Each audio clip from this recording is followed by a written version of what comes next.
একবার এক রাজা তার 3 মন্ত্রীকে ডেকে বললেন, এই নাও, তোমাদের একটা করে খালি বস্তা দিলাম।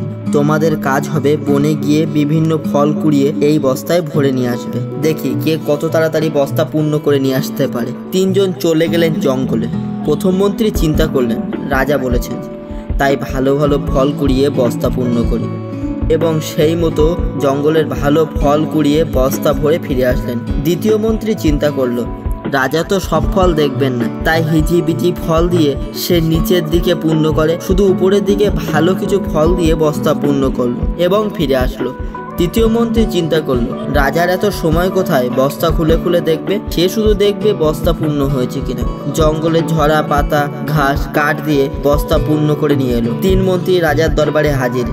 রাজা সবার বস্তা পূর্ণ দেখে বেশ খুশি হলেন। তিনি বস্তাগুলো খুলেও দেখলেন না। তৃতীয় মন্ত্রী নিজের বুদ্ধির কথা চিন্তা করলেন, নিজেকে বেশ বুদ্ধিমান মনে করতে লাগলো। রাজা একটু সময় নিয়ে তার সিংহাসনে বসলেন এবং ঘোষণা করলেন, এই 3 মন্ত্রীদের তাদের বস্তা সহ 7 দিনের জন্য কারাগারে পাঠানো হোক এবং প্রত্যেককে 3টি আলাদা আলাদা কক্ষে রাখা হোক। এই 7 দিনে তাদের কোনো প্রকার খাবার দেওয়া হবে না। যেই কথা সেই কাজ। 3 জনকেই কারাগারে পাঠানো হলো। প্রথম মন্ত্রী এই 7 দিনে তার বস্তার ফলগুলো খেয়ে কাটিয়ে দিলেন। দ্বিতীয় মন্ত্রী তার যত ভালো ফল ছিল 2 দিন খেতে পারলো, বাকি দিনগুলো পচা ফল খেয়ে কাটিয়ে দিলেন এবং তিনি অসুস্থ হয়ে পড়লেন। তৃতীয় মন্ত্রীর বস্তায় কোনো ফলই ছিল না, তাই তিনি না খেতে পেয়ে কারাগারেই মারা গেলেন। বন্ধুরা, আমরা যদি ফাঁকি না দিয়ে সঠিকভাবে শিখে পড়ালেখা করে বড় হই, তবে এর ফল আমরা যখন কর্মক্ষেত্রে যাব তখন ভোগ করতে পারবো।